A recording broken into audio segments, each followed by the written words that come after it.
राधे को दास जन्म जन्म मोह दीजियो श्री वृंदावन को वास जन्म जन्म मोह दीजियो श्री वृंदावन को।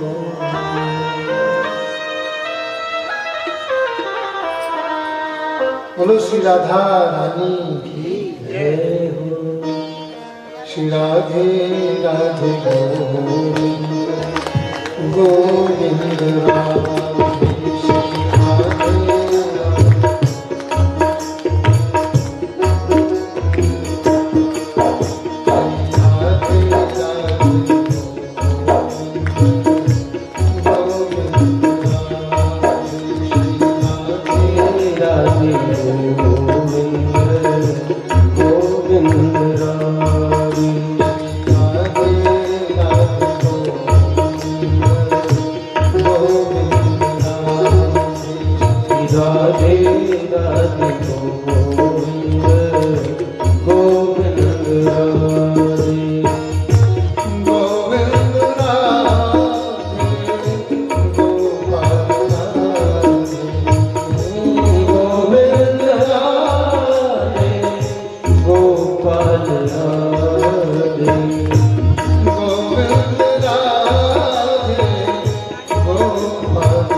अकारण करुणा गुरुनालय तड़ित विनिंदित पीताम्बरधारी श्री गोवर्धनधारी वंशी के भजैया रास के रचैया श्री कृष्ण कन्हैया की हसी वाली कृपा से आज श्री मंगलनाथ महादेव के दरबार में उन्हीं की कृपा से गोविंद की लीला कथाओं का श्रवणामृत प्रारंभ होने जा रहा है। भक्तिमती माताएं बहनें, भक्तजन, संतजन, विद्वज्जन, दृश्यादृश्य रूप में विराजमान सिद्धजन, इनके आत्मा राम को प्रणाम करते हुए आज की कथा का शुभारंभ करते हैं। दृश्यादृश्य रूप में यूं कहते हैं कि हम किले की तलहटी में हैं, यहाँ पर कई सिद्धों का निवास है। संत कृपानाथ जी भी पास नहीं है और भी बहुत सारे सिद्धजन यहाँ पर अदृश्य रूप में विराजमान है। इन सबके चरणों में प्रणाम करते हैं। सर्वम विष्णुमयन जगत, ये जगत है वो भगवान विष्णु से वेष्टित है, भगवान मय है। प्रहलाद जी की कथा है शाम सायंकालीन सत्र में, तो कृष्ण ने पूछा, बोले तेरा भगवान कहाँ है, तेरा भगवान कहाँ है? तो प्रहलाद जी ने बड़ा सुंदर उत्तर दिया कि मोह में, तो में, खड्ग में, तलवार हाथ में लिए था वो। मोह में, तो में, या खड्ग में, या खंबाहू में राम, मोहे दिखे तो हे नाही, बिना जपे हरि नाम। मुझे तो दिख रहे हैं लेकिन आपको नहीं दिख रहे। तो ऐसी भक्तों की दृष्टि होती है, वो दृश्य अदृश्य समस्त को चराचर इस जगत को देखते हैं, दर्शन करते हैं। और फिर सब भगवान की कृपा है, लीला है। किसी को दिखाते हैं, किसी को उलझा देते हैं। सामने रखी वस्तु दिखाई नहीं पड़ती। बचपन में हम छोटे थे, माता कहती फलानी वस्तु लेके आओ वहां से, और हम ढूंढ रहे हैं वहां पर। वो कह रही है मुझे वहीं से दिख रही है। वो बाहर बैठी है, वो कह रही मुझे यहीं से दिख रही है, और तेरे को वहां पास में जाके नहीं दिख रही। तो ऐसी दिव्य दृष्टि परमात्मा प्रदान करते हैं। संजय को दिव्य दृष्टि दी, पूरे महाभारत का लाइव टेलीकास्ट धृतराष्ट्र को दिखाया भी, सुनाया भी, सब प्रकार से ऐसी दिव्य दृष्टियां परमात्मा की कृपा से प्राप्त होती हैं। तो चर्चा ये राजा परीक्षित और सुखदेव जी के बीच में चल रही है। इन्हीं कथाओं के अंतर्गत बहुत सी कथाएं चल रही हैं। गंगा द्वार समीपे तटम आनंद नामकम, सनकादिक नारद जी को कथा सुना रहे हैं। नैमिषारण्य में सूत जी शौनक आदि 88,000 ऋषियों को कथा सुना रहे हैं। प्रभास पाटन क्षेत्र में मैत्रेय जी विदुर जी को कथा श्रवण कर रहे हैं। और वैसे तो नित्य निरंतर कथाएं चलती ही रहती हैं। हमारे राम, आपके राम को यहाँ कथा श्रवण करा। ये जीवन यात्रा है। इस जीवन यात्रा में अगर समय आनंद के साथ बीत जाए तो फिर क्या क्या, बड़ा आनंद। परीक्षित को 7वें दिन तक्षक के डसने से मृत्यु होने का श्राप लगा है। मृत्यु का तो भय ही बहुत बुरा होता है। उस भय से मुक्ति कैसे प्राप्त हो, हम निर्भय कैसे बनेंगे? क्योंकि मृत्यु काल प्याल लिखक ग्रास त्रास निर्नाश है तभी। ये काल रूपी जो ब्याल है, सर्प है, वो सबके ऊपर फन फैलाए बैठा है। और जब नंबर आ जाएगा तभी ग्रस लेगा। तो मृत्यु के भय से छुटकारा पाने के लिए परीक्षित जी सुखदेव जी के मुख से कथा श्रवण कर रहे हैं। कैसे भी मृत्यु का भय दूर हो। मृत्यु तो बहुत बड़ी बात है। हम जरा सी छिपकली से डर जाते हैं, जरा से किसी जीव जंतु से डर जाते हैं। डर केवल वही मृत्यु का, कहीं मर नहीं जाए, मृत्यु का भय है। सुखदेव जी इसी मृत्यु के भय को मन से निकालने के लिए कथा का वाचन करते हैं, कथा सुनाते हैं। भय कहाँ रहता है? बोले मन में भय रहता है, कहीं नहीं है, मन में भय है। और मन से निर्भय हो गए तो फिर कोई बात ही नहीं। कुछ लोग बड़े निडर होते हैं, अरे तुमको डर नहीं लगता? तो कहते हैं बोले एक दिन मरना ही तो है, कल मरेंगे, आज मर जाएंगे, मरने से बच नहीं सकते, इसलिए निर्भय रहो। तान पसार करके, तान कुटी पसार करके सो आने, निर्भय रहो, कोई चिंता की बात नहीं। लेकिन निर्भयता बड़ी मुश्किल से आई, बहुत बहुत मुश्किल से ये निर्भयता प्राप्त होती है। केवल वही निर्भय होते हैं जो ठाकुर जी का आश्रय ग्रहण करते हैं। कहा भी है, राम नाम जपताम कुतो भयम। राम नाम के जप करने वाले को भय कहाँ? हमारे श्री पटिया वाले सरकार अखंड भगवान नाम संकीर्तन में लगे रहते थे। सांप घूम रहे हैं, बिच्छू घूम रहे हैं, शेर आ गया पानी पीने के लिए। एक गांव का सेठ अपने घोड़े पर बैठ करके आया, रात में कीर्तन किया उसने रात भर, और रात में ही शेर आ गया, घोड़ी बंधी पास में। और महाराज जैसे ही सिंह ने दहाड़ मारी, सो कहने लगा, बाबा आज तो मेरी घोड़ी गई और मैं भी गया, मैं भी गया। और बाबा कहे ऐसे ऐसी बात नहीं है, नरसिंह भगवान आए, वो कुछ नहीं करेंगे। अरे नहीं बाबा, अब तो बस खेल खत्म है, कुछ नहीं। अरे चिंता मत कर, सिर पर हाथ फेरा। और बेचारी घोड़ी की तो ये दशा हो गई कि लीद कर करके उसने अपने, मतलब जैसे किसी को डिहाइड्रेशन हो जाता है, शरीर में जान नहीं रहती, ऐसी अवस्था हुई बेचारी। सुबह हुआ, बाबा ने सिर पर हाथ फेरा, पीठ पर हाथ फेरा, तब जाकर के स्वस्थ हुए। तो संतों को भय नहीं है, लेकिन जिनकी मन में कुछ न कुछ कामनाएं हैं, अभी मेरे ये काम रह गया है, ये अधूरा है, इसको करना है, अभी वो काम रह गया है, इन कामनाओं के पूरा होने के लिए हम भयभीत हो जाते हैं। अरे मैं कहीं चला गया तो बीच में ही सब काम रुक जाएगा। काम करने वाले तो ठाकुर जी हैं, हम क्या कर रहे हैं? कुछ नहीं कर रहे। उनके ऊपर छोड़ करके आनंद के साथ में सो। ये कल हमको चर्चा में प्राप्त,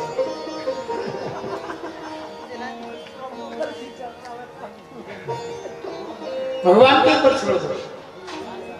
लेकिन समस्या है कि हम छोड़ते नहीं भगवान के ऊपर। घर से बाहर जाते हैं तो 100-200 का ताला लटका देते हैं। क्या ताला रक्षा करे? ताले तो सज्जन लोगों के लिए, चोरों के लिए कोई ताले नहीं है।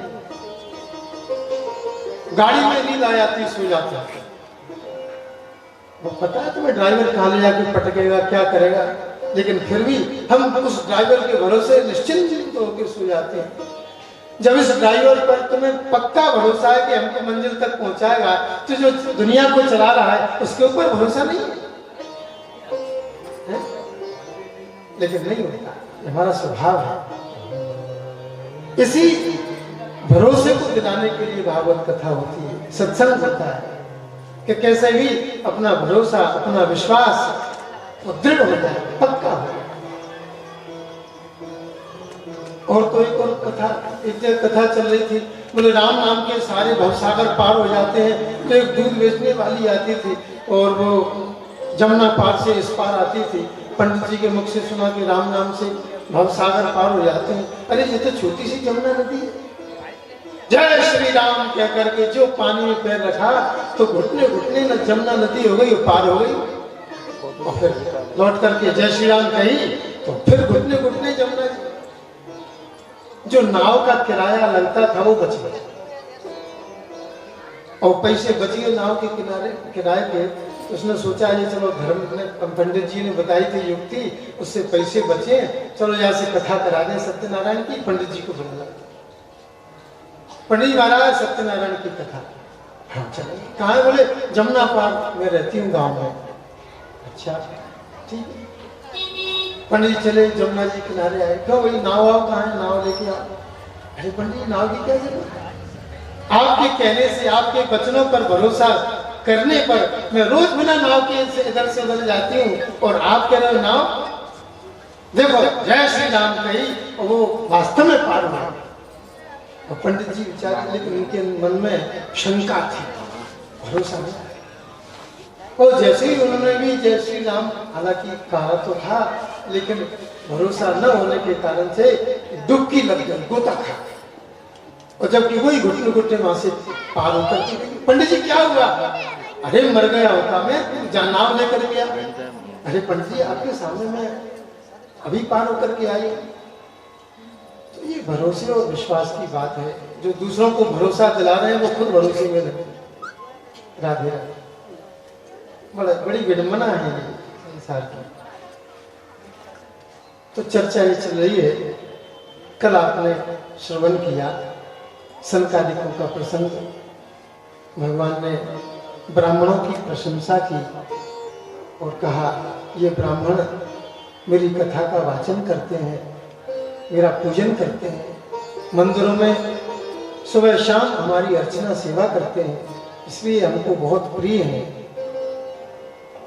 यहाँ तक भगवान ने कह दिया जो संतोषी ब्राह्मण है, जो भगवत भक्त ब्राह्मण है, मैं उनके चरणों में नमस्ते शिरसा सकृत, उनके चरणों में मैं प्रणाम करता हूँ, बारंबार दंडवत प्रणाम करता हूँ। और ऐसा भगवान ने करके दिखाया सुदामा जी के चरित्र में।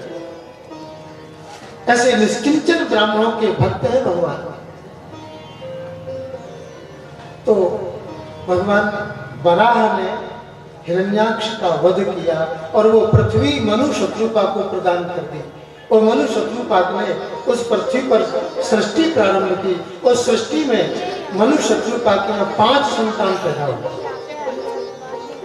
प्रियव्रत, उत्तानपाद 2 लड़के हुए, पुत्र हुए। आकुति, देवहूति और प्रसूति, ये 3 कन्याएं हुई। अब बढ़िया सुंदर परिवार चलने लगा, गृह गृहस्थी चलने लगी। ये संसार का नियम है कि हमारी शादी हुई है तो हमारे बच्चों की भी शादी होगी, उनकी हुई है तो हमारी नातियों की भी होगी। ये सारा संसार का नियम आदिकाल से चलता आ रहा है, आज तक बदस्तूर जारी है, इसमें कोई फेरबदल नहीं हुआ। ये भगवान की आज्ञा है। शादियों की चर्चा हुई तो सुखदेव जी ने पुत्रों की शादी का वर्णन नहीं किया, कन्या की शादी का वर्णन किया। सबसे पहले मंझली कन्या। अरे भाई बड़ी कन्या का विवाह करते तो कुछ समझ में आता, लेकिन मंझली आजकल चर्चा चलती है, बोले साहब बड़ा लड़का है उसकी शादी नहीं हुई, छोटे की शादी के सगाई कैसे ले लें, ये छिप जाएगा तो फिर क्या होगा। लेकिन नहीं महाराज, मनु महाराज ने अपनी बेटी देवहूति को सुयोग्य जाना।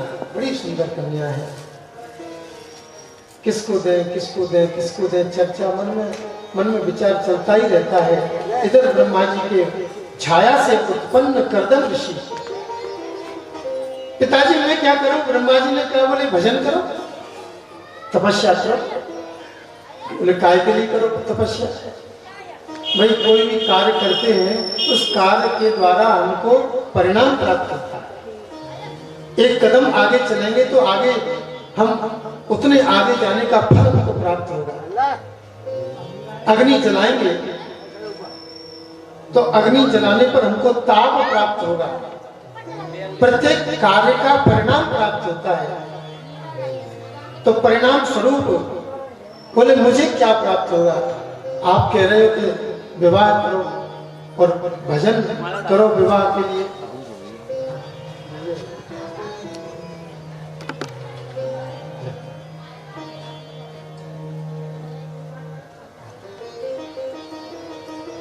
कृष्णाय वासुदेवाय हरये परमात्मने प्रणतक्लेशनाशाय गोविंदाय नमो नमः। ब्रह्मा जी ने अपने पुत्र को आज्ञा दी, भजन करो। बोले भजन से क्या मिलेगा? बोले भजन से आपको सुयोग्य पत्नी मिलेगी और उस पत्नी के द्वारा प्राप्त तुम्हें संतान प्राप्त होगी और संतान से तुम संसार की वृद्धि करोगे। कर्दम जी ने कहा बोले भजन पत्नी प्राप्त करने के सुयोग्य पत्नी प्राप्त करने के लिए भजन करना चाहिए। दुर्गा सप्तशती में मंत्र बोले वरदान के आप तो मन की सब जानते ही हो, मैंने योग्य पत्नी प्राप्त करने के लिए ये भजन किया है, तो बस एक तो वो आप दोगे ही, लेकिन एक वरदान मैं अपनी तरफ से मांगता। कर्दम ऋषि ने बोले जब आप मुझे पत्नी दोगे मेरी गृहस्थी बन जाएगी, तो मैं चाहता हूं कि मेरी गृहस्थी में आप जैसा कोई पुत्र मुझको प्राप्त हो। जब गृहस्थी बनाई रहे हो तो आप जैसा पुत्र मुझे प्राप्त हो जाए, बस यही मेरी इच्छा है। भगवान ने कहा रे मेरे जैसा कौन होगा?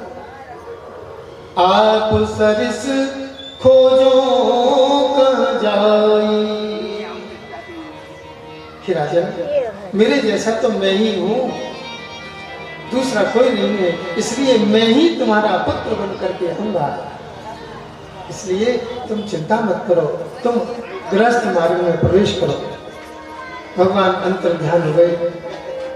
महाराज मनु और शत्रुपा अपनी कन्या देवहूति को लेकर आए और महाराज कर्दम ऋषि के साथ में शत्रुपा ने कन्यादान कर दिया अपनी कन्या देवहूति का। कन्या सुंदर युवती 16 वर्षीय कन्या, और कहां 10,000 वर्ष तक तो ने तपस्या ही की। कितनी उम्र हो गई?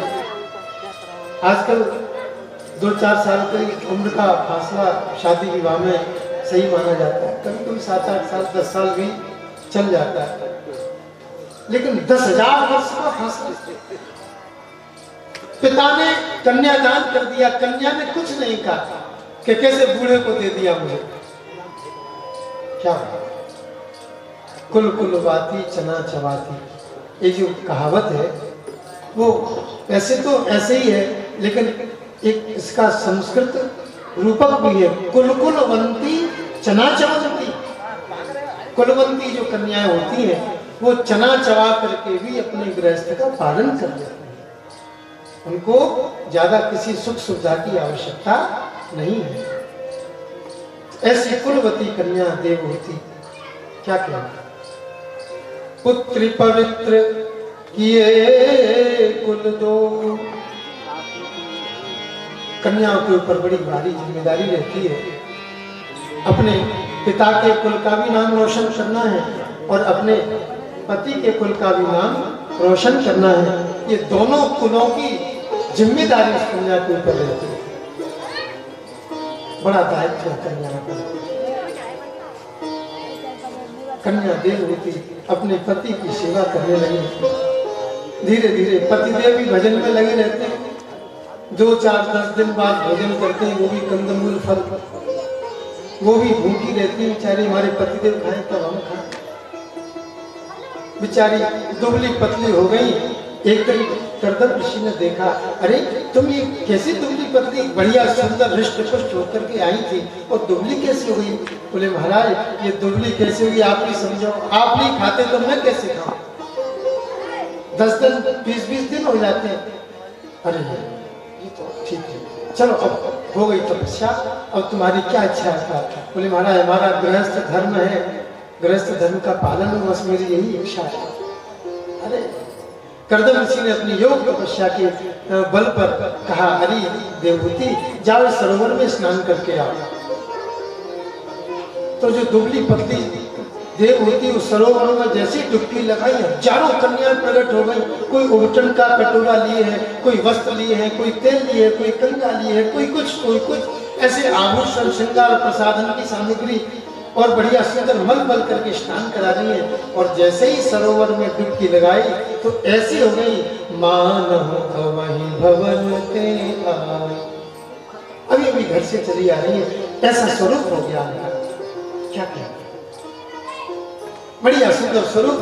और कर्दम ऋषि ने भी डुबकी लगाई तो वो भी 18 वर्ष के नवयुवक बन गए। बड़ा सुंदर कर्दम जी ने बढ़िया सुंदर कामक विमान बनाया।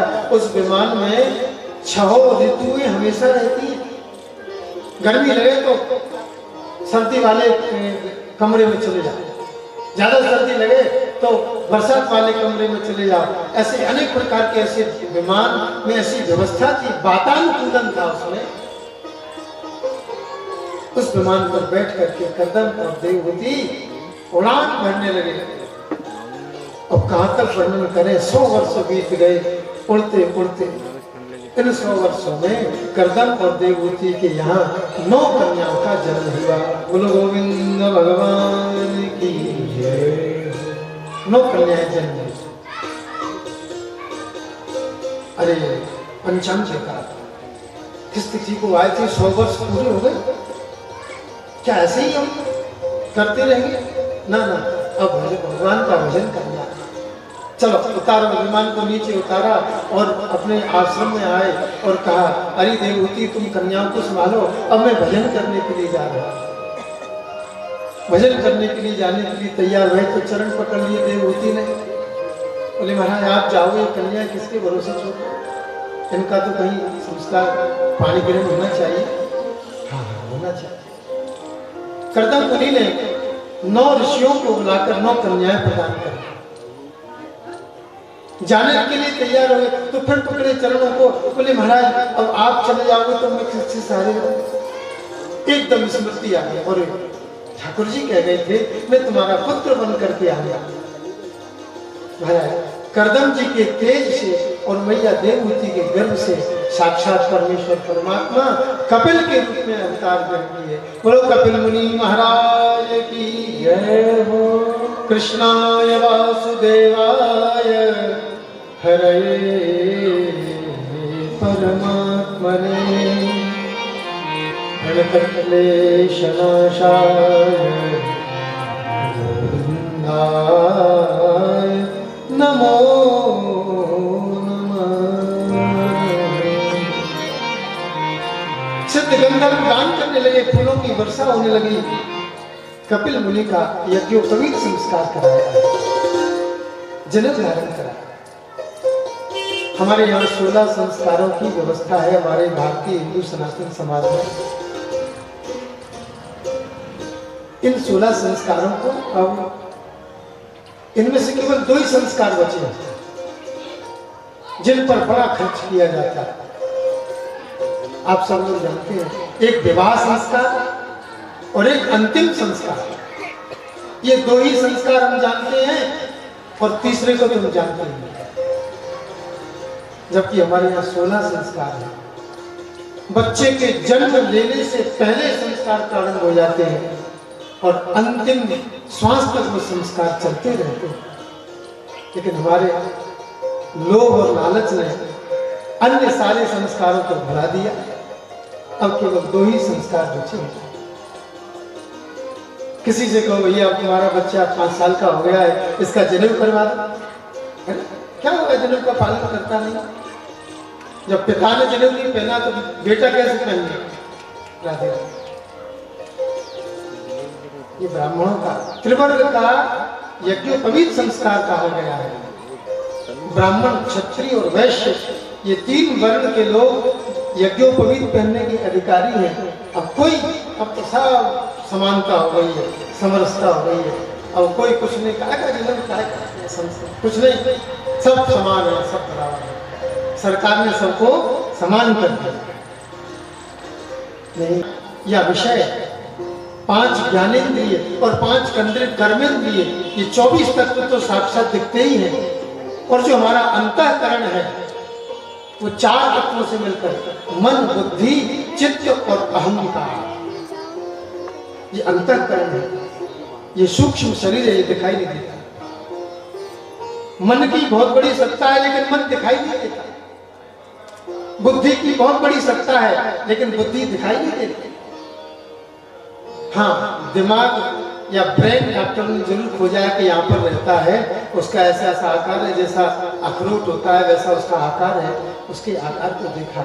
लेकिन ऐसे तो बहुत लोगों के आकार है, लेकिन सब में वो बुद्धि तत्व नहीं होता, सब में वैसी मन की कल्पनाएं नहीं होती।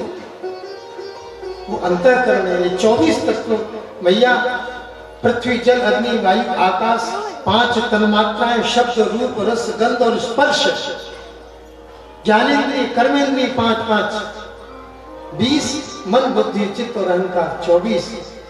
इनके भीतर जब 25वां तत्व परम तत्व आत्म तत्व प्रवेश करता है, तब ये शरीर बोलता है, सुनता है, खाता है, पीता है, चलता है, दौड़ता है, उठता है, बैठता है, अनेक व्यवहार करता है। जब 25वां तत्व उसके भीतर आता है, तो हम वही 25वें तत्व हैं। हम 24 तत्वों से कोई भी नहीं है।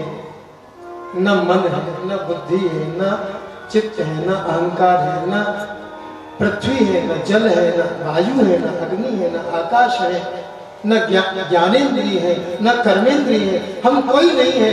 हम तो वो 25वें तत्व हैं जिसके आने पर ये शरीर जागृत हो जाता है। ये सांख्य योग कपिल मुनि ने अपनी मैया को प्रदान किया, और इसका ज्ञान भक्ति योग के द्वारा बड़ी सरलता से हो जाता है। भक्ति करो। और समस्या ये है कि भक्ति कैसे करें? तो यहाँ पर कपिल मुनि ने कहा, बोले मेरे चरणों का ध्यान करो, मेरे चरणों का ध्यान करो। हमारी पूजा में श्री विष्णु पद विराजमान है, भगवान की चरण तो है। तो भगवान ने यहाँ पर कहा है, बोले चरणों का ध्यान करना है। चरणों में क्या है? संचिन्तयेत् भगवतः चरणारविन्दम् वज्रांकुशध्वज सरो रुहलांछनाभ्यम् उत्तुंग रक्त विलसन नख चक्रवाल ज्योत्स्नाभिराहत महत् हृदयान्धकारम्। भैया, मेरे चरणों का ध्यान करेगा तो मेरे चरणों में जो चिन्ह है, वज्र है, अंकुश है, कमल है, ऐसे चिन्ह हैं। इन चिन्हों का ध्यान करने पर जीव का चित्त निर्मल हो जाता है, मन निर्मल हो जाता है। मन को निर्मल करने की बात नहीं, मन शुद्ध है तो सब शुद्ध है। तो वज्र क्या करता है?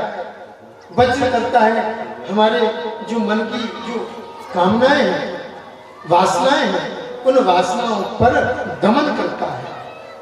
हमारी इंद्रियां जो इधर उधर भागती हैं, जीभ लपलपाती है, बढ़िया चाट पकौड़ी मिल जाए खाने के लिए, कान अधीर हो जाते हैं सुंदर संगीत सुनने के लिए, आंख अधीर हो जाती है सुंदर रूप देखने के लिए, ये त्वचा अधीर हो जाती है सुंदर स्पर्श प्राप्त करने के लिए। जो इंद्रियां जो अधीर हो जाती हैं, इन अधीरता को दमन करने के लिए भगवान के चरणों में वज्र है, उस वज्र से उनका दमन करते हैं।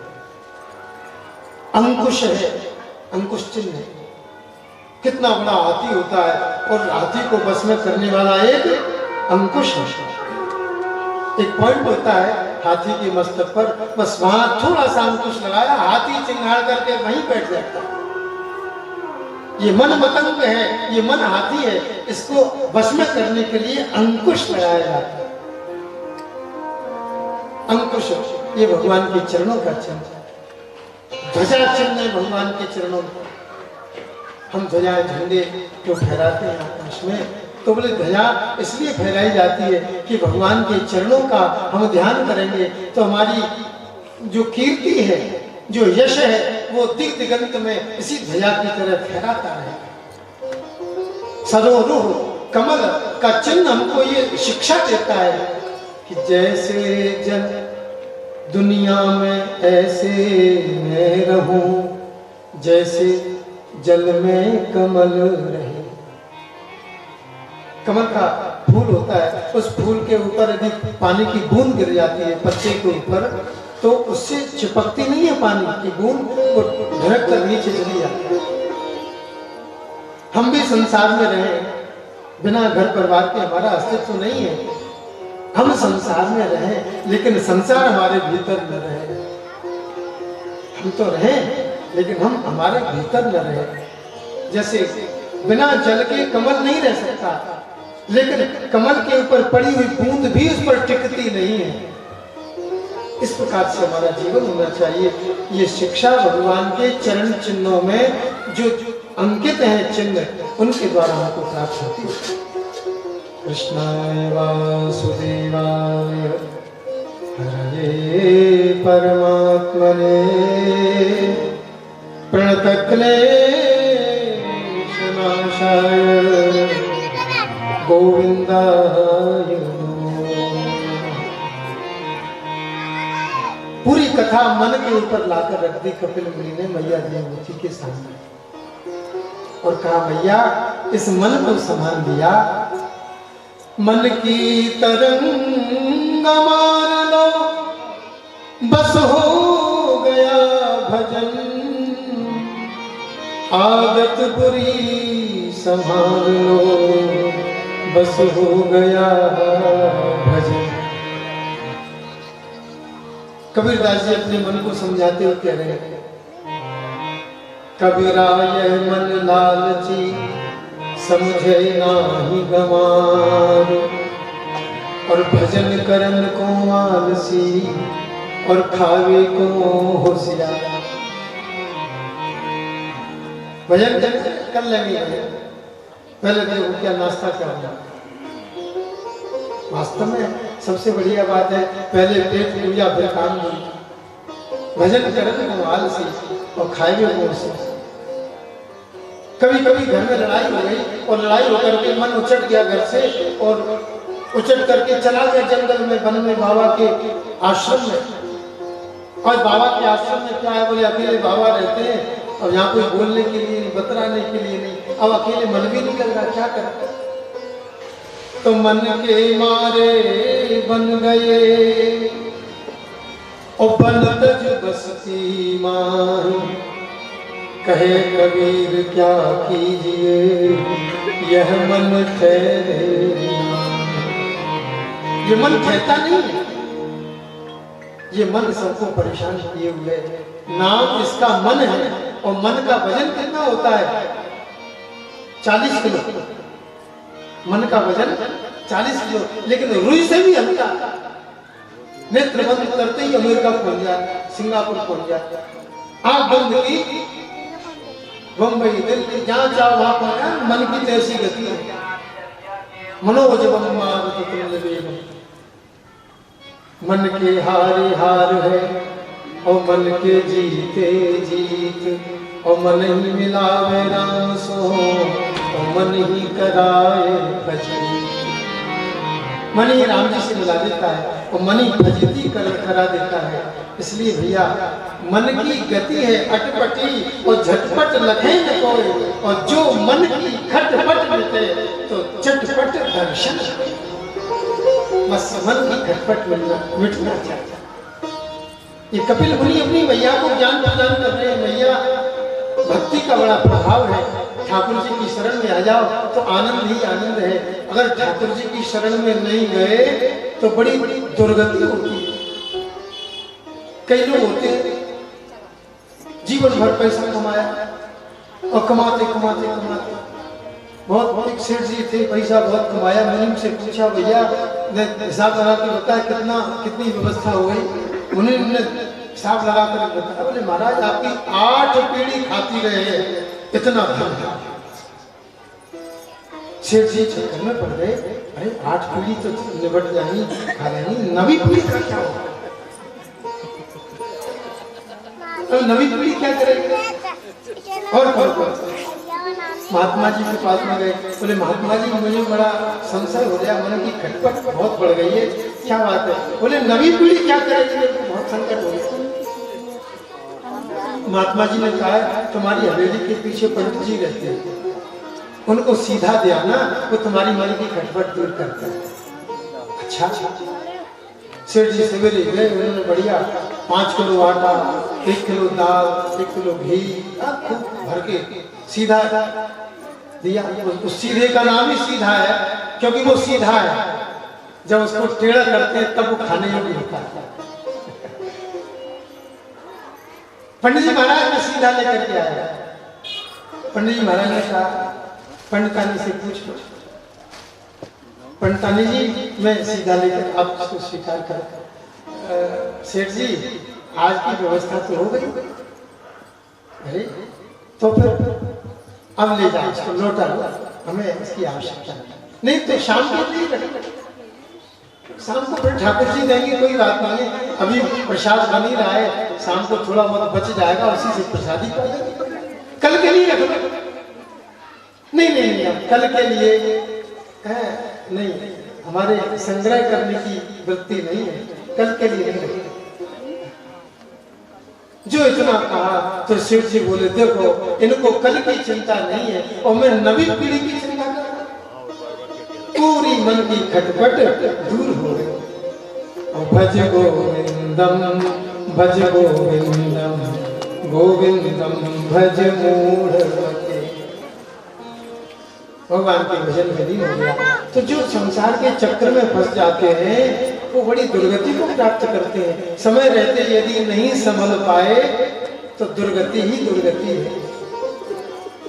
जब संभले नहीं, शरीर दुर्बल हो जाता है, खटिया पर गिर जाते हैं, कंठे घुरघुराए थे। तो ऐसे जो जीव हैं जिनकी वासना कामना संसार में घर परिवार में ही लगी रहती है, वे उनकी बड़ी दुर्गति होती है। पहले मालिक थे तो घर के भीतर रहते थे, अब वृद्ध हो गए हैं तो बाहर खटिया डाल दिए, ले बाबा यहीं सो गए। खांसी खुला हो रहा है, बच्चे भीतर से निकलते अंदर जाते, रोक टोक भी करते हैं। कौन गया बाहर? ये बच्चे कहाँ चले गए? ये दो बच्चे कहाँ चले गए? बुलाओ बुलाओ उनको। और बच्चों को रोक टोक पसंद नहीं है। ये बाबा देख, जब देखो तब कहाँ चले गए, कहाँ चले गए, लगे ही रहते। रोक टोक हो रही है, बच्चे सोच रहे हैं जल्दी से, हे भगवान क्या तो इन्हें ठीक करते हो या इनकी मट्टी को समेट दो। अब तो इस बात पे आर पार पर बात आ जाती है, लेकिन वो जीव फिर भी मरना नहीं चाहता, उसकी बुद्धि उसी में लगी रहती है। विचार करते हैं बच्चे, बाबा बोल नहीं रहे, अब ऐसा लगता है अंतिम टाइम आ गया है, इनका आखिरी समय आ गया है, तो चलो डॉक्टर को बुलवा लेते हैं और पूछ लेते हैं। ये न बोल जाए तो बता देंगे कि कहाँ इन्होंने धन गाड़ के रखा है, कितना बैंक में बैलेंस किया है, कितना किसको उधार दिया है, ये सारी बातें, कितना किसको दिया है, ये सब पता चल जाएगा। ये बोलने लगे, डॉक्टर साहब एक बढ़िया सुंदर इंजेक्शन लगा। अच्छा इंजेक्शन, अब कैसी है? बोले बोल नहीं रहे पिताजी। ठीक है भैया, फीस हमारी पहले जमा कर दो, हम इंजेक्शन लगा देंगे। पता नहीं इंजेक्शन लगाते ही शांत हुए तो फिर फीस भी चली जाएगी। डॉक्टर साहब ने ऐसा इंजेक्शन लगाया, बाबा बोलने लगे और बोलते ही कहते हैं, मूर्खों नालायक, तुम यहाँ खड़े हो, सवेरे के 9 बज गए। मैंने कैसी कैसी मेहनत से दुकान बनाई, मकान बनाए, सब व्यवस्था की, और देखो वो गैया वो कोने में पड़ा हुआ झाड़ू खा रही। ओ महाराज, जो इतना सुना, बच्चे देख रहे हैं वास्तव में झाड़ू खा रही थी गैया, और इतने में बाबा के प्राण पखेरु चले। वो इंजेक्शन जो लगवाया था उसके भी पैसे बेकार क्या क्या। तो ऐसे ही दुर्गति होती है। ये तो अभी मृत्यु ही है, इसके बाद में बड़ी घटना घटती है। यमदूत आते हैं और पकड़ करके ले जाते हैं, और बहुत सारे कुंभी पाक रौरव जाने कौन कौन से नरक हैं, उन नरकों में उनको डाला जाता है, और डाल करके और फिर अपनी उस व्यवस्था में लगते हैं, और व्यवस्था में लग करके जब पूरा जो है साफ सफाई हो जाती है तब उस जीव को यहाँ पर भेजते हैं। हमारी जो काया है जो मैली हो गई है वो धोबी घाट पर जाती है। वो धोबी घाट क्या है? बोले नरक ही तो धोबी घाट है। धोबी भी कपड़ों की अच्छी धुलाई करता है, मौंगरी से कूट कूट करके एकदम साफ कर देते हैं। तो ऐसे ही यमदूत भी उस जीव को कूट कूट करके दंड दे दे करके उसके किए हुए पापों को साफ कर देते हैं और फिर बड़े प्रेम से इस जगत में भेज देते हैं। ये घर छोड़ना पड़ेगा, आएंगे भगवा तेरे द्वार पे। ओ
बचा है अब तक भयंकर काल बलि से, कोई नहीं बचा है अब तक भयंकर काल बलि से, कोई नहीं बचा है अब से, जब चाहेगा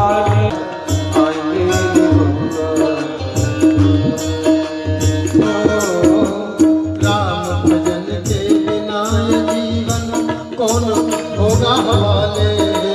राम भजन के बिना ये जीवन को प्राणी भली भांति समझा ले, अपने मन बुद्धि को प्राणी भली भांति समझा ले। अपनी मन बुद्धि को समझा लो कि ये बिना राम भजन के किस हवाले होगा, इसका कौन सहारा होगा। अपने मन बुद्धि को प्राणी भली बात समझा ले, राम भजन के बिना ये जीवन होगा कौन हवाले। भजना राम को पढ़े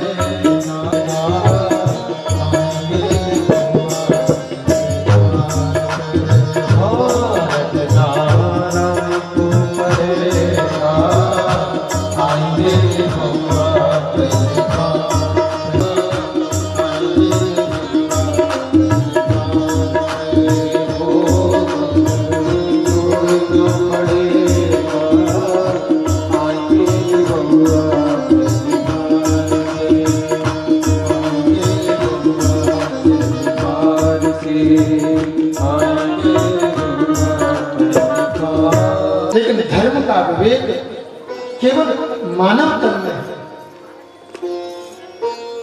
अच्छा, हमारे बुद्धि में धर्म की क्या परिभाषा है? हम आजकल इस धर्म की परिभाषा में विभ्रांत हो रहे हैं, विभ्रमित हो रहे हैं। धर्म क्या है? धर्म का लक्षण क्या है? तो मनु महाराज ने धर्म का लक्षण बताया। भाई पूजा पाठ करना, तिलक लगाना, कपड़े पहनना, माला पहनना, माला जपना, ये भी धर्म का अंग है। लेकिन मूल धर्म का अंग क्या है, इसके बारे में मनु महाराज कह रहे हैं, धृति क्षमा दमोस्तेयम शौचमिंद्रिय निग्रह धीर विद्या सत्यमक्रोधो दशकम धर्म लक्षणम। ये धर्म के लक्षण बताए। धृति माने धैर्य धारण करना। किसी ने कोई काम बिगाड़ दिया तो हम आग बबूला हो नहीं, हमें धैर्य धारण करना है। अगर हम धैर्य धारण नहीं करते तो अधर्मी हो जाएंगे। क्षमा भी धर्म का गुण है, लक्षण है। हमने किसी को क्षमा नहीं किया तो भी अधार्मिक हो। दंड देने की सामर्थ्य होने के बाद भी हम क्षमा कर देते हैं तो ये धर्म का लक्षण है। हम दंड दे सकते हैं, सामर्थ्य है, लेकिन हमने क्षमा कर दिया। और जैन धर्म का तो ये महावाक्य है, क्षमा वीरस्य भूषणम, वीरों का आभूषण है क्षमा। धृति क्षमा, दम, दम कहते हैं इंद्रियों का दमन। इंद्रियां, कर्मेंद्री, ज्ञानेंद्री, जीव के लिए बढ़िया स्वादिष्ट भोजन चाहिए, लेकिन नहीं, जो जैसा रूखा सूखा मिल जाए उसी को पा लेना ही धर्म है। एक बार महात्मा गांधी का अस्वाद व्रत चला, उस समय असहयोग आंदोलन के समय, बोले कोई स्वाद नहीं लेगा। काशी नरेश के जो युवराज थे वो भी उनके आंदोलन में शामिल हो गए। और राजा लोग तो सुंदर बढ़िया मीठा बढ़िया 56 प्रकार के भोजन करते हैं। अस्वाद व्रत में शामिल है, पंगत लग गई है। उस दिन गांधी जी ने नीम के पत्तों की चटनी बनाई और नीम के पत्तों की चटनी भोजन के साथ में परोसी गई और गांधी जी ने सबसे पहले नीम की चटनी खाई। युवराज ने कहा, बोले गांधी जी खा रहे तो हम भी खा। और जैसे ही मुंह में दिया तो ना तो भीतर जा रही है और सब लोग बैठे तो बाहर भी नहीं निकल पाते। तो कहने का तात्पर्य है, यदि नीम की चटनी भी आ जाए तो इसे भी वाह क्या है। ठाकुर जी ने ये रस है, कड़वा, कसेला, तीखा, मीठा, ये रस है। 6 प्रकार के रस हैं। उनमें कड़वा भी एक रस है, उसको अभी स्वाद लेना चाहिए। पहले हमारे लोग उस समय परंपराओं में नीम की दातुन करते थे, सबसे पहले कड़वे से शुरू करते थे। सबसे पहले नीम की दातुन तोड़ लो, बढ़िया स्वस्थ रहते थे। वो कड़वाहट निकल जाती थी, डायबिटीज होती नहीं। लेकिन सब व्यवस्था है, पेस्ट है, ड्रेस है। तो कहने का तात्पर्य ये है कि धृति क्षमा दमोस्तेयम, दम माने इंद्रियों का दमन, अस्तेय माने चोरी नहीं करना, ये धर्म है। अस्तेय माने चोरी नहीं करना। अगर हम चोरी करते हैं तो अधार्मिक हो जाते हैं, धर्म का लक्षण है। शौच माने पवित्रता, स्वच्छता, शरीर की स्वच्छता और मन की पवित्रता, ये धर्म का लक्षण है। इसीलिए हमको स्नान करना चाहिए, शुद्ध रहना चाहिए, पवित्र रहना चाहिए। शौचम इंद्रिय निग्रह, अपने इंद्रियों का निग्रह करना चाहिए। धी माने सद्बुद्धि रखे, अपने भीतर सद्बुद्धि का विस्तार करें। सत्यम अपने जीवन में सत्य का आचरण करें। सत्य का आचरण धर्म का आचरण कहलाता है। उसी सत्य के आचरण पर आपने राजा हरिश्चंद्र को देखा होगा। सत्य के आचरण पर, धर्म के आचरण पर राजा हरिश्चंद्र बिक गए, लेकिन उन्होंने अपना धर्म नहीं छोड़ा। धर्म पे डट जाना, ये धर्म की चर्चा चल रही है और सत्य धर्म का लक्षण बताया है। उस सत्य रूपी धर्म की रक्षा करने के लिए हरिश्चंद्र क्या करते हैं? धर्म पे डट जाना कोई बड़ी बात नहीं है। धर्म पे डट जाना कोई बड़ी बात नहीं है। धर्म पर डट जाना कोई बड़ी बात नहीं है। ओ डट जाना डट जाना, धर्म पे डट जाना, डट जाना डट जाना, धर्म पर डट जाना कोई बड़ी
कि एक दूसरे में ऐसे मिले हुए हैं कि इनमें अंतर कर पाना बड़ा मुश्किल होता है। गोलू तो यहाँ पर चर्चा ये चल रही है, बोले मैया तुम धर्म का पालन करो, मेरे चरणों का ध्यान करो, मुझमें भक्ति का स्मरण करो, भक्ति का ध्यान लगाओ, बस तुम्हारी सदगति हो जाएगी। ये इतिहास, ये चर्चा कपिल मुनि ने अपनी मैया को श्रवण कराई।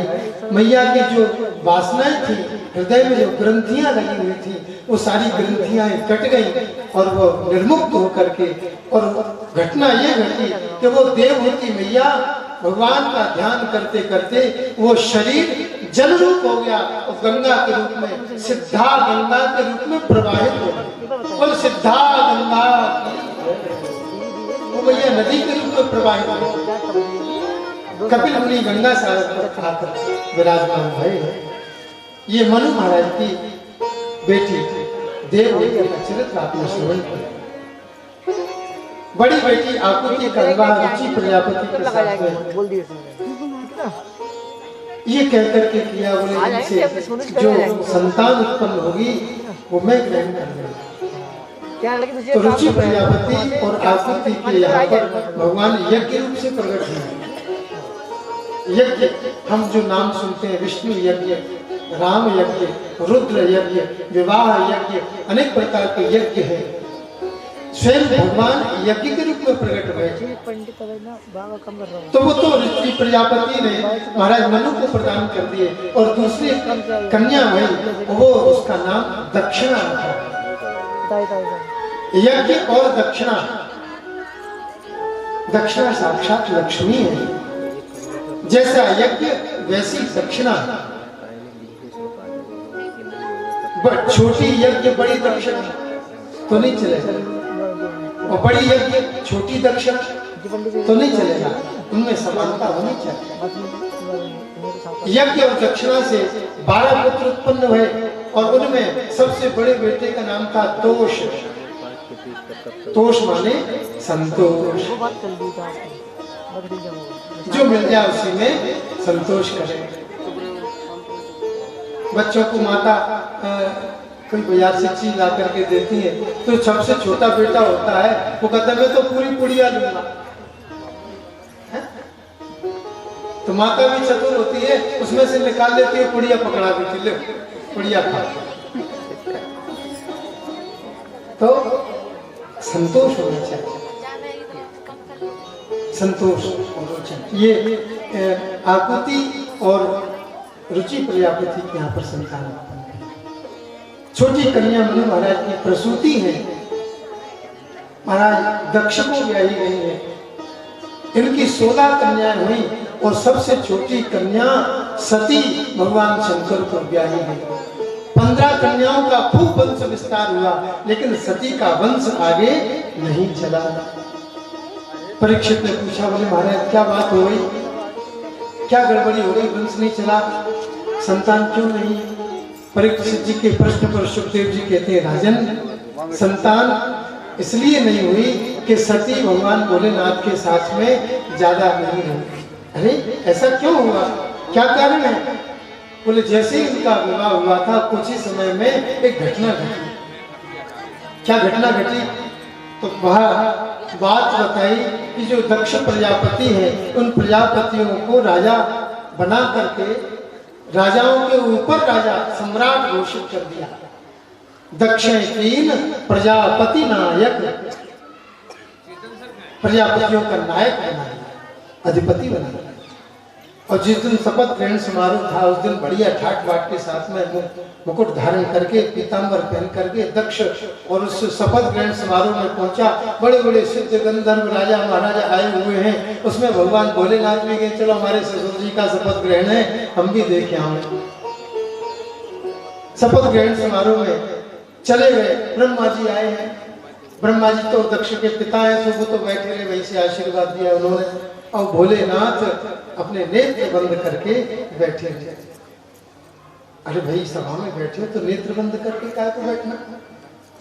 लेकिन हमारे भगवान भोलेनाथ का ये स्वभाव है, वो अपने आत्मा राम में रमण करते रहते, आंख बंद कर लेते हैं, वो भीतर की यात्रा करते रहते, बाहरी कोई ध्यान ही नहीं रहता। महाराज दक्ष की जय हो, महाराज दक्ष की जय हो, जय जयकार हो रही है। लेकिन ये अपने आत्मा राम में ऐसे रमण है कि जय जयकार फटाते चल रहे हैं, लेकिन इनको कुछ पता ही नहीं चल रहा कि कौन आया कौन गया।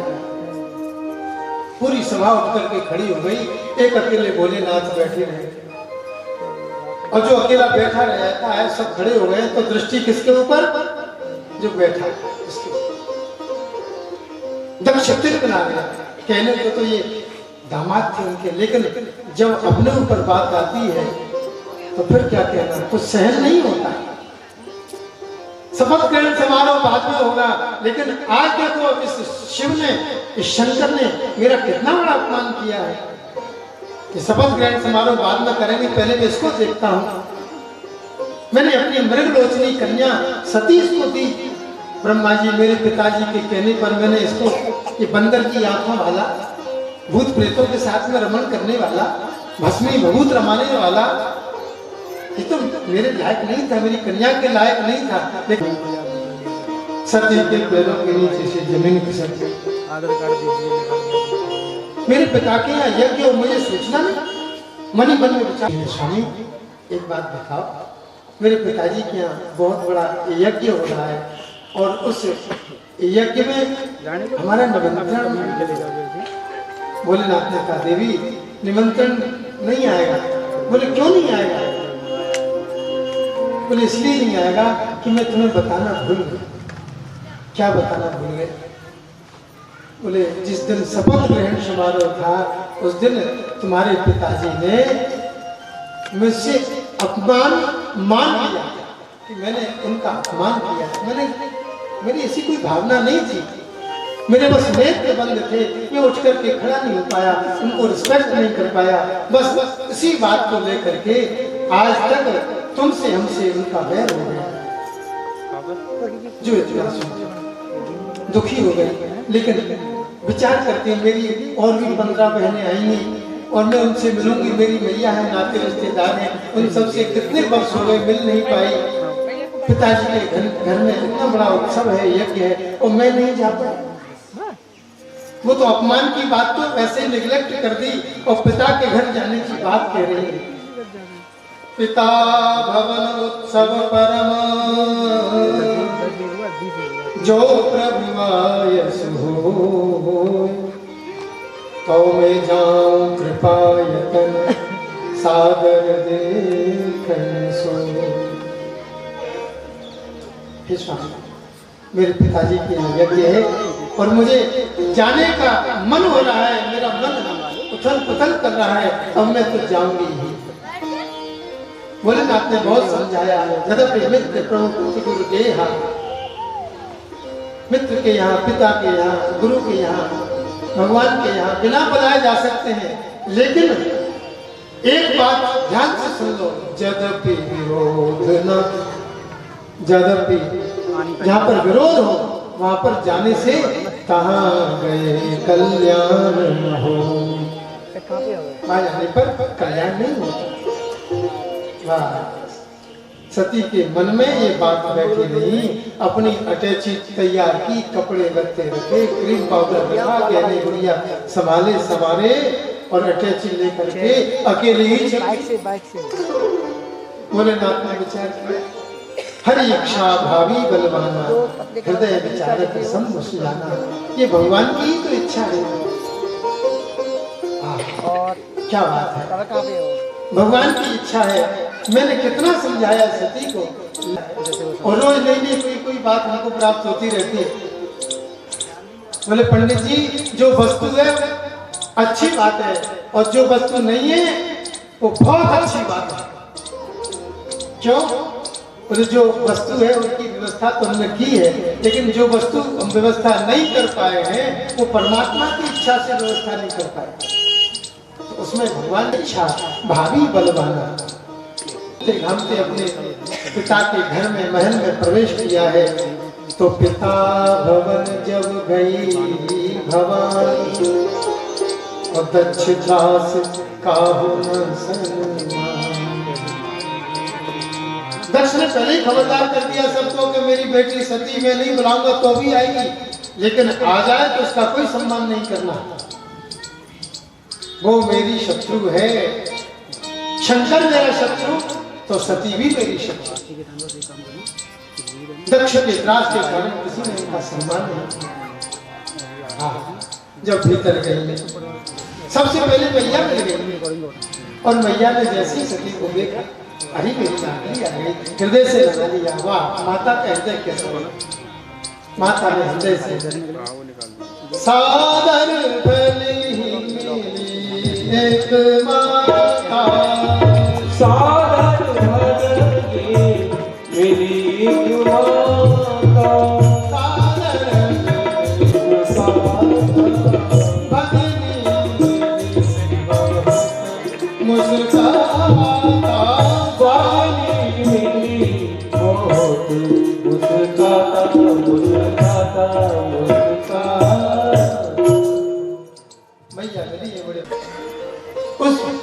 मेरा पति किसी से बोले नहीं, चाले नहीं, किसी से ईर्ष्या नहीं करता, किसी के प्रति विद्वेष नहीं करता, और तुमने उस भोले भाले को ऐसे अपमानित कर दिया। मैं नहीं जानती थी कि आप ऐसे रहोगे। पिताजी, जिन भगवान शंकर के नाम से ये सारा संसार पवित्र हो जाता है, अपना कल्याण कर लेता है, उन कल्याणकारी शिव को आपने अपमानित कर दिया। वाह, अब तो दुखी हो गई। जगदात्मा महेश पुरारी, जगत जनक सबके हितकारी। वो जगदात्मा है, सबके हितकारी है, तो आपने उनका अपमान कर दिया। मैं अपने शरीर को नहीं रखूंगी जिस शरीर में आपका तत्व मिला हुआ है, आपसे तक शुक्र संभव यादे ही। इस शरीर को अपने रखने वाली नहीं, यहाँ से अब इस शरीर को लेकर के नहीं जाऊंगी। किस मुंह से जाऊंगी? उन्होंने मुझे बहुत रोका, लेकिन उनकी अवज्ञा करके मैंने सोचा कि मेरे पिता ने भूलवश ऐसा कार्य किया है, तो जानबूझ करके तुमने उनका अपमान किया। मैं सब कुछ सह सकती हूँ, लेकिन अपने पति का अपमान नहीं सह सकती। जगपि जगदारुण दुख नाना, सबते कठिन जाति अपमान। जाति का अपमान सबसे कठिन दारुण होता है। बस फिर क्या था? ध्यान मुद्रा में बैठ गई, भगवान भोलेनाथ का ध्यान किया, और ध्यान करते करते अस कई जोग अग्नि तन जारा, ओ भयं सकल मत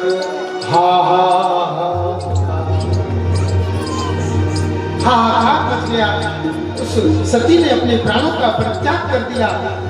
नंदी दौड़ करके आए, मेरी मैया चली गई, सींग से इधर उधर सबको मारने लगे। पहले दांत में डंडा मार मार करके नंदी को भगा दिया। नारद जी दौड़े दौड़े चले गए, बोले नाथ एक माला जपते रहोगे, तुम्हारी घर गृहस्थी समाप्त हो गई। सती ने प्राणों का परित्याग कर दिया है। बोले नाथ सब कुछ सहन कर सकते हैं, लेकिन सती का गमन सहन नहीं कर पाए। आज रुद्र को क्रोध आ गया। महाराज जैसे ही जटा निकाल करके और भूमि पर पट गई, तो वीरभद्र प्रकट हो गया। जाओ वीरभद्र, दक्ष यज्ञ का ध्वंस कर दो। भूत प्रेत पिशाच शाकिनी डाकिनी योगिनी बेताल अनेक प्रकार के रुद्रगण मारीगण भैरवगण हाथ में बड़े बड़े अस्त्र शस्त्र लेकर के और कैलाश पर्वत से निकल पड़े, दौड़ लगा दी। मध्याह्न काल के समय धूल उड़ने लगी। ऋषि मुनि देख रहे हैं, ये उत्तर दिशा से धूल चली आ रही। अरे क्या होने वाला है भाई? ना तो आंधी चल रही, ना गायों के लौटने का समय है, क्योंकि गौ धूली बेला में धूल उड़ती है। ना तो गौधूली है, ना आंधी है, फिर ये धूल कैसे उड़ रही है?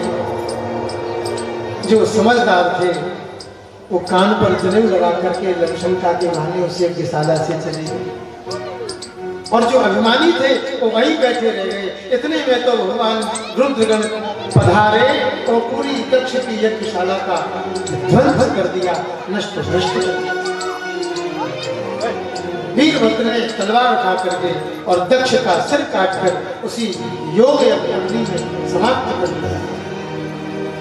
स्वाहा। दक्षिणाग्नि में गोविंदाय नमो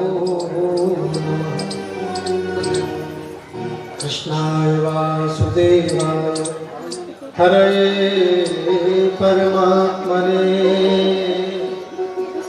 प्रणतक्लेशनाशाय गोविंदाय नमो। चारों तरफ हाहाकार मचने लगा। किसी की दाढ़ी खींच ली, किसी के हाथ तोड़ दिए, किसी के हाथ तोड़ दिए, किसी के पैर तोड़ दिए, कोई जान से समाप्त हो गए, कोई सब खंडे बूटे करके तहस नहस करके और रुद्रगण नृत्य करने लगे, नाचते हुए फिर लौट करके चले। विध्वंस का ऐसा विभत्स दृश्य दिखाई पड़ रहा है, देखने में नहीं। जो बच गए ब्रह्मा जी के पास में पहुंचे, ब्रह्मा जी हमारी बड़ी दुर्गति हो गई। ब्रह्मा जी कहते हैं अरे भैया, जब हम यज्ञ में नहीं गए, भगवान विष्णु यज्ञ में नहीं गए और भगवान शंकर का तो निमंत्रण ही नहीं था, तो फिर तुम क्यों चले गए? क्या जाया दान दक्षिणा लेने की इच्छा थी? क्या भोजन भंडारा पाने की व्यवस्था थी तुम्हारी? अरे ज्यादा लालच मत किया करो। जिस यज्ञ में भगवान शिव नहीं, वो यज्ञ सफल नहीं हो सकता। बस बोले अब जो हुआ सो हुआ, अब इसको यज्ञ को सफल तो करवाओ, अधूरा नहीं रहना चाहिए यज्ञ।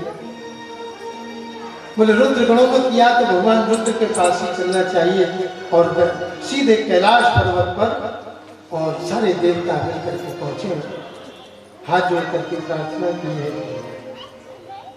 कृष्णाय वासुदेवाय हरे परमात्मने प्रणतक्लेशनाशाय गोविंदाय नमः।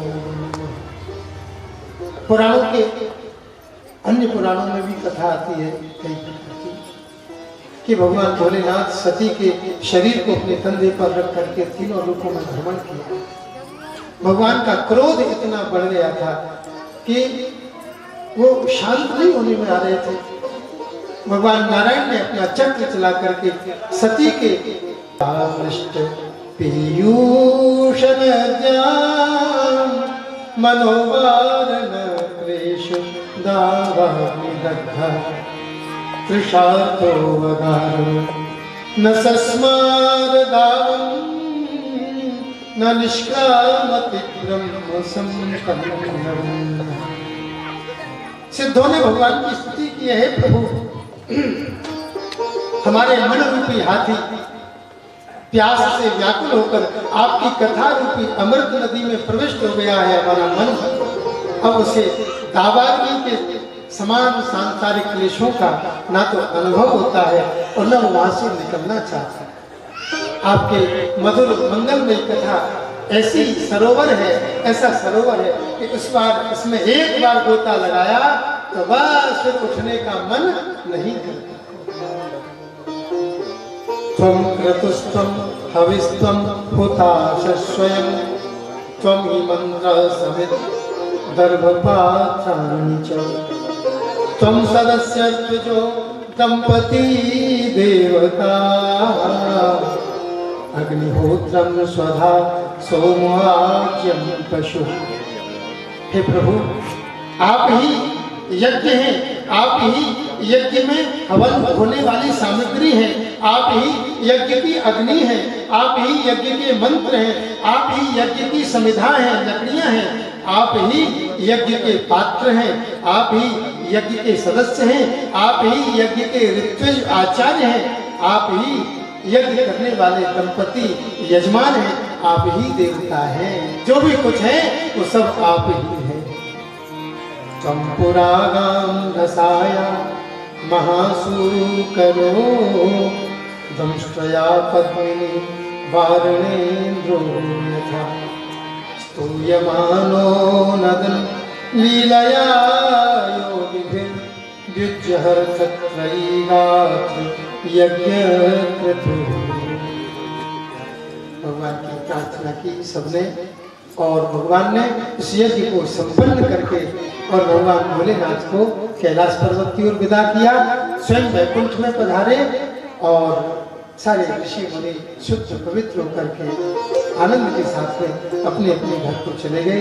ये सती चरित्र आपने श्रवण किया। सती जी गई है ब्याह करके कैलाश पर्वत पर विराजमान नहीं है। भगवान भोलेनाथ ने कहा कि देवी देखो हमारा तुम्हारा ब्याह तो हो गया है, अब इसको निर्वाह भी करना है। राधे राधे। विवाह को निर्वाह किया जाए, इसका दूसरा नाम निर्वाह है। ऐसा नहीं कि आप उधर भग रहे हो और आप उधर भग रहे हो। पति तो पूजे देवता और भूत पूजनी जोए, और एक ही घर में दो मते तो कुशल कहाँ से हो। पति तो भगवान भोलेनाथ पर ओम नमः शिवाय जल की धारा चला रहे हैं, और पत्नी बोले आज वहां सिद्ध बाबा पे जाएंगे, आज वहां भूमिया बाबा पे जाएंगे, आज वहां वो एक झूला है बहुत अच्छी बात बताता। एक गुल्ला और प्रकट हो गए आजकल। बोलो गोविंद भगवान की, जो भूत भविष्य वर्तमान बता देते, बड़ी भारी भीड़ हो रही है। आप सब जानते ही है। पति को पूजे देवता और भूत पूजनी जोए, और एक ही घर में दो मते तो कुशल कहां से। अब भगवान भोलेनाथ तो कह रहे हैं कि देवी देखो हमें तो बहुत आदत है भांग घोटने की, इसलिए ऐसा करो ये कनिस्टर भरी भांग रखिए और ये सिलबट्टा रखा है, और रोज घोटो हमें पिलाओ और तुम भी पीकर मस्त रहो। अब भगवान भोलेनाथ की बात को सुना नहीं न मिली सती। 1 महीना तक भूती, सवेरे होते ही सिर खटकने लगे। 1 वर्ष बीत गया। महाराज धीरे धीरे धीरे गणेश जी का भी जन्म हो गया, कार्तिक स्वामी का भी जन्म, लेकिन वो सिर खटकना बंद नहीं हुई। सती उनकी पार्वती महारानी भगवान जो सती ही दूसरे जन्म में पार्वती बनी और भगवान का पार्वती से विवाह हुआ। ये घटना उस समय की है।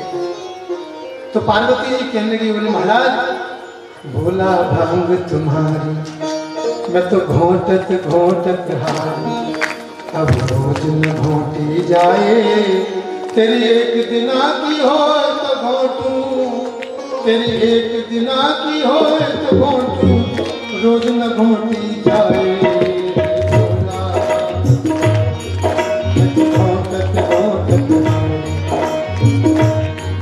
हर भोला भाग तुम्हारी तो घोटत घोटत हारी, भोला भाग तुम्हारी मैं तो घोटत घोटत हारी। अब मुझसे घोटी जाए, एक दिना की हो तो घोटू, एक दिना की हो तो एक दिना की होए तो घोटू, एक दिना की होए तो घोटू, रोज न घोटी जाए।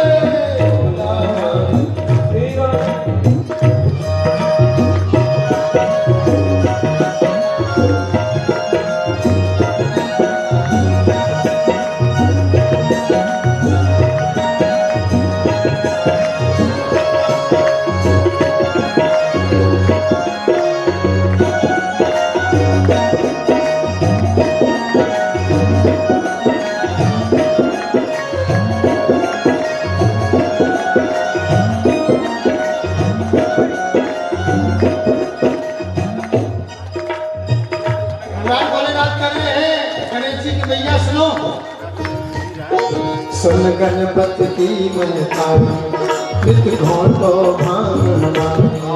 सुन गणपति की महतारी, नित घोटो भांग हमारी।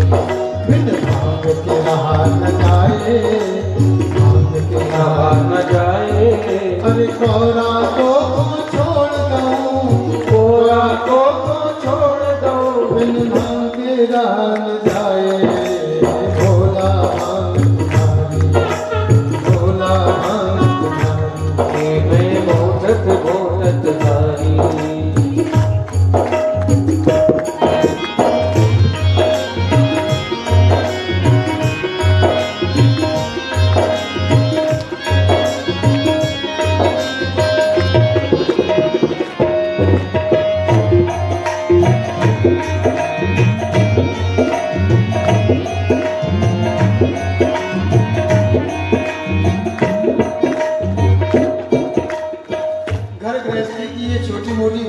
होती रहती हैं, लेकिन पार्वती जी कह रही है जा दिन से मैं ब्याह के आई भाग्य हमारे टूटे, जा दिन के मैं ब्याह के आई भाग हमारे फूटे।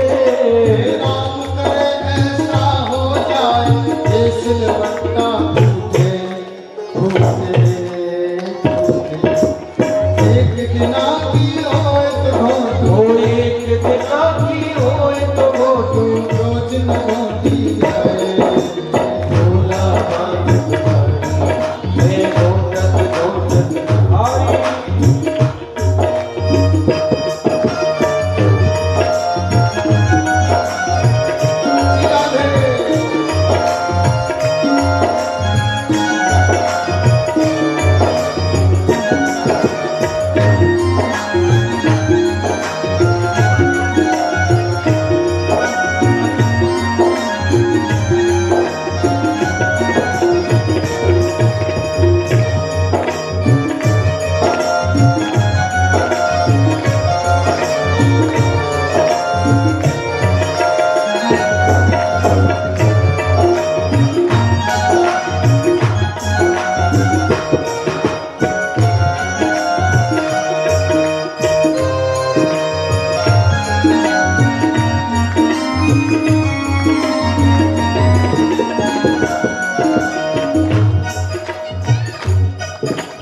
क्रोध में आके शिव शंकर ने खोला अपना झोला, क्रोध में आके शिव शंकर ने खोला अपना झोला। एक चरस की गोली निकाली एक भांग का गोला, एक चरस की गोली निकाली एक भांग का गोला। गोला गोला गोली खाकर गोला, गोला गोली खाकर गोला। क्रोध में भरकर गोला, क्रोध में भर कर बोला ये गोला तो मैं छोड़ दूं, अरे गोला तो को छोड़ दो पर भांग न छोड़ी जाए गोला मैं घोटत घोटत आई। राधे।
ये हमारे भगवान भोलेनाथ का चरित्र आपने श्रवण किया।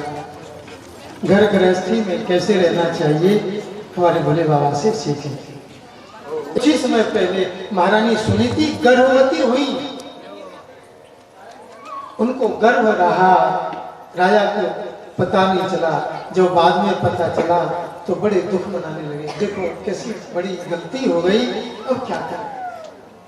महारानी सुनीति को नगर के बाहर एक हवेली में रहने की व्यवस्था की, भोजन सायन के इंतजाम किया।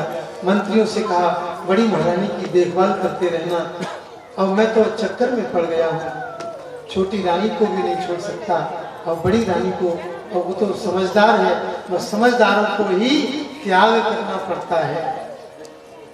जो त्याग करने की बात आती है वो समझदारों को, सज्जनों के सामने आती है। जो हठी होते हैं वो कभी त्याग नहीं करते। जो सज्जन है थोड़े बहुत समझ रखते हैं, कोई बात नहीं, हम त्याग कर लेंगे। बड़ी रानी कि यहाँ कुछ समय बाद एक पुत्र का जन्म होगा। खबर लगी राजा को, बड़े प्रसन्नता के साथ में सज धज करके मंत्रियों के साथ में, आचार्यों के साथ में वो जो चलने को तैयार हुए। छोटी रानी ने कहा, कहाँ जा रहे हो? अरे बड़ी रानी के पुत्र, खबरदार। उसके यहाँ गए, वो काय की रानी? रानी तो मैं हूँ, वो तो काक बिगाड़नी है, वो तो कौवा बिगाड़ती रहती है। खबरदार क्यों वहां गए? राजा और चिंतित, मेरे पुत्र का दर्शन भी नहीं कर पाऊंगा, ये क्या करना? ये गृहस्थी के कुछ ऐसे अंटे होते हैं जिससे ना निगलते बनते हैं ना उगलते बनते हैं। राजा मन ही मन दुखी रहने लगे। कुछ समय बाद छोटी रानी के भी बालक हुआ, उसका नाम उत्तम रखा गया और बड़ी रानी के बालक का नाम ध्रुव रखा। बोलो ध्रुव जी महाराज की। ध्रुव माने अटल, अचल, जो किसी से डिगे नहीं, ऐसे उस ध्रुव का नाम रखा। बड़ी महारानी अपने बच्चे को शिक्षा प्रदान करती है। बच्चा गांव के लोगों के साथ, बच्चों के साथ में खेलता है। खेलते खेलते एक दिन पता चला इस राज्य के राजा मेरे पिता हैं, तो आज मन में आया आज पिता की गोद में बैठूंगा। और खेलते खेलते बच्चों के साथ में राज दरबार में पहुंच गया। और दरबार में जाकर के सीधे पिता की गोद में दौड़ने लगा। मंत्री ने कहा, बोले महाराज ये आपकी बड़ी रानी का बेटा आ रहा है, जाओ उसका स्वागत करो। राजा ने उठ करके उसका स्वागत किया और गोद में जैसे ही लेने को हुए सो बगल में बैठी महारानी सुरुचि आंख निकाल के कहती है, खबरदार छोड़ो, निकालो उसको। उत्तम को गोद में लेना है, ध्रुव को गोद से, है ध्रुव यहाँ से जाओ, तुम इस गोद के अधिकारी नहीं हो, इस गद्दी पर बैठने के अधिकारी तुम नहीं हो। तुम यदि इस गद्दी की कामना करते हो, इस पद पर बैठने की इच्छा करते हो, तो भजन करो, तपस्या करो। उस तपस्या के प्रभाव से तुम दूसरा जन्म मेरी कोख से लोगे, तब तुम इस गद्दी के अधिकारी बनोगे। वाह! ध्रुव के हृदय में बात लग गई, मुझे मरना पड़ेगा, दूसरा जन्म लेना पड़ेगा, तब इस गद्दी का अधिकार मुझे प्राप्त हो। बस चले जाए रोते रोते, और रोते रोते मैया के पास में, मैया मोहि मोसी नहीं मारो, मैया मोहि मोसी नहीं, चढ़ो पिता की गोद मोहे पकड़वा उतारो रे मैया मोहे मोसी। भैया कहती है, अरे लाला तू रो मत। क्या कहा तेरी मौसी ने? बोले कहती है कि दूसरा जन्म ले, भगवान का भजन कर, तब तुझे दूसरा जन्म प्राप्त होगा, और उस जन्म में तू मेरी कोख से जन्म लेगा, तब तू राजगद्दी का अधिकारी बनेगा। इतनी बड़ी बात कह दी। दीर्घम श्वसन्ति वृजनस्य पार, मपश्यति बालकमहवान्, महामंगलं तात परे सुमंस्थाः, भुङ्क्ते जनो यत् परलोकरसः। लंबी लंबी सांस लेने लगी। मैया सुनीति रोने लगी, बेटा चिंता मत कर, तुझे दुख का जो पारावार तेरे ऊपर टूट पड़ा है, चिंता मत कर, भगवान तेरे इस दुख से तेरी रक्षा करेंगे। जो किसी के लिए गड्ढा खोदता है वही उस गड्ढे में गिरता है, तू चिंता मत कर, भगवान तेरे ऊपर कृपा करेंगे। हाँ मैया मैं तो समझता हूँ, मुझे भरोसा है, अब मैं भजन करूँगा। अच्छा भजन करेगा बोले? हाँ। कह तो बैठू भवन में, कह मरू कटारी खाए, कह उजाड़ बनखंड में, भजन करे हो जाए। दिल में ये बात छुप गई है कि भजन करना है, तो मैं भजन करके ही मानूंगा। मानूंगा, उस परम तत्व को प्राप्त करके ही मानूंगा। अब मैया मैं तो वन में जा रहा हूँ, मैया मना कर रही है वन में मत जाए, वहां पर बड़े बड़े सिंह, व्याघ्र, भूत, प्रेत, सांप, बिच्छू, अनेक प्रकार के जीव जंतु, उनसे तेरी कैसे रक्षा होगी? दिन में तू कितनी बार भोजन करता है, मैं तुझे भोजन कराती हूँ, कभी लड्डू खिलाती हूँ, कभी दूध पिलाती हूँ, वहां पर तेरा कौन ख्याल रखेगा बेटा? तू घर में ही भगवान का भजन कर। नहीं भैया, मैं तो अब भजन वन में ही करूंगा। दौड़ लगा दी और चलते चलते चलते वो वन में पहुंच गए, घनघोर जंगल में।